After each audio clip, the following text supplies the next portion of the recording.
Olá pessoal, tudo bem? Então vamos ver aqui algumas perguntas. E essa primeira pergunta aqui é muito importante, certo? Eu até imagino por que o Fernando está preocupado com isso.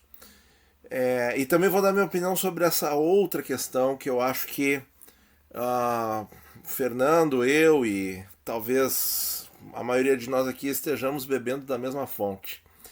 Eu fiquei com uma dúvida no cenário atual. De subida da taxa Selic, perspectiva de baixa da inflação em 2022 para patamares de 5%, é uma boa hora de entrar no IPCA 2030, porque se o valor da inflação baixar, o valor nominal do título não vai baixar também bastante, gerar uma perda pelo lado do montante total investido?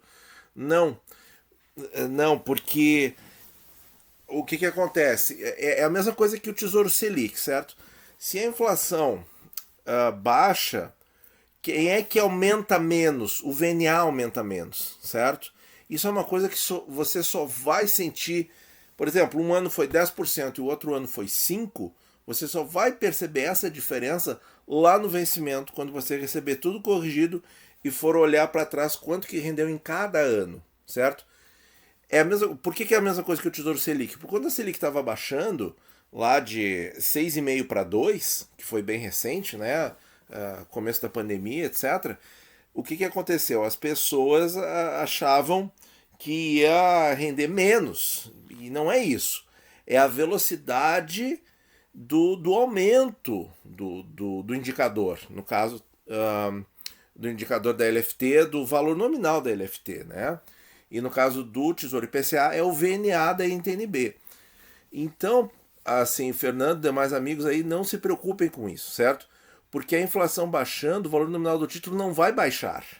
Ele vai aumentar numa velocidade menor, porque a inflação vai continuar existindo, certo?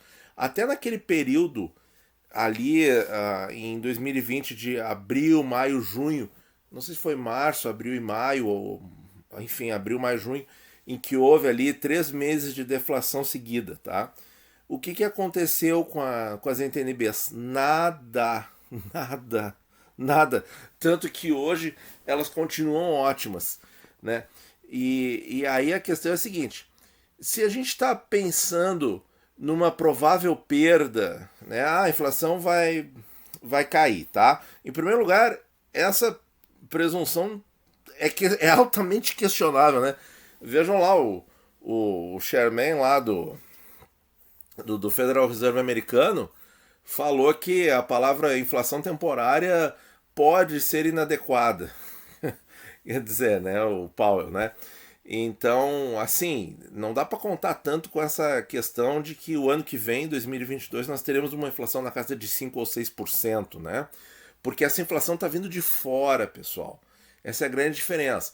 Lá em 2014, 15, 16, o Brasil conseguiu controlar a inflação porque era devido a problemas internos. Internos. Aí, em 2016, a Selic pôde ser reduzida e a inflação em 2017 foi 3%, né? Foi menos de 3%, na verdade. Por quê? Porque a Selic resolve bem a inflação interna, advinda de problemas internos, tá? Vou bater bem nessa tecla porque a gente não pode gerar expectativas irreais, né? E, por exemplo, qual seria a expectativa irreal? Que a inflação vai baixar para valer, certo? A gente não sabe, porque isso depende da dinâmica global, da dinâmica mundial. E, e se os caras lá nos Estados Unidos estão falando isso, que a palavra temporário está inadequada, que eles vão ter que trocar a palavra, mas o cara também não disse pelo quê. Vejam como isso é pesado, né, pessoal? Então o Brasil sim pode continuar tendo inflação importada, tá? E nada disso acontecer. Mas eu aqui, ó. Então, por exemplo, assim, ó, se não for o IPCA, então vamos supor que a inflação baixa, tá? A inflação baixou, que nem lá 2016, 17, 2015 10,6, 2016 6,5 e 2017 menos de 3. Tá? Essa foi a trajetória aí no período recente de elevação da Selic. tomara que seja igual, né? Que a gente não tenha essa inflação importada por muito mais tempo. Tomara. Então, a inflação baixou. Então, quem é que ganha do IPCA 30? O pré-31 com juros, né? Que é mesmo prazo, praticamente, né? E aí ganha mais o prefixado, certo? Então, assim, daria para sugerir que o pré-31 vai ser melhor neste momento? Eu tenho muitas dúvidas, certo?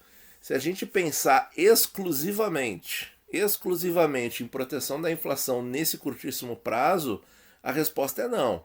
Continua no IPCA 30, porque é IPCA pelo menos, né? Agora, se a estratégia envolvida no pré-31 for de longo prazo e você for reinvestindo aqueles cupons de juros, que aí é uma estratégia que praticamente independe da inflação, e olha, isso que eu estou falando é muito forte. A estratégia independe da inflação e você tem que realizá-la sempre, senão o papel vai perder para a inflação. Bom, aí pode ser que, né, com a pessoa tendo essa atitude mais ativa com relação ao investimento, aí sim o pré-31 acima de 11% é claro que é fantástico, certo? Mas ele pode vir a perder para o IPCA 30 e não tem problema. Pode um ganhar num ano, outro ganhar no outro, não tem problema. A gente só vai ter certeza disso lá no fim. E aí, quem vai ter a melhor, como é que eu posso dizer assim, porque ninguém sabe quem vai ganhar, né? Se vai ser o Tesouro IPCA ou o Tesouro Prefixado. A gente não sabe. A gente sabe que o Tesouro Prefixado tem um prêmiozinho muito pequeno acima da inflação. Mas aí que tá.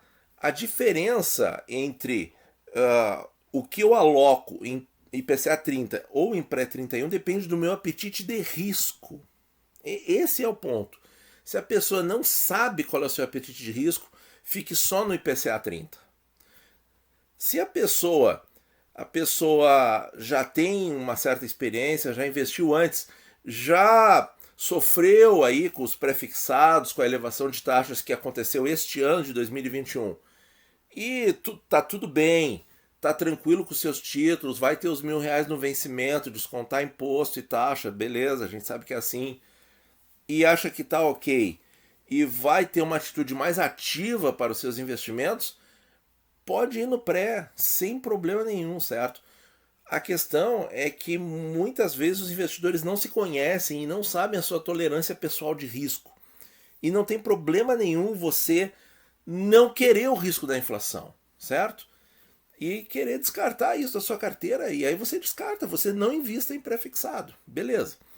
Agora, o que eu quero falar aqui, que eu acho que eu, o Fernando e muitos de nós bebemos da mesma fonte, é que está acontecendo aí no mercado uma série de dúvidas muito forte sobre os fundos imobiliários, especialmente nos fundos de papel, e que com a inflação baixando eles vão render menos e já começa aquela choradeira, aquela coisa. Calma, pessoal, calma.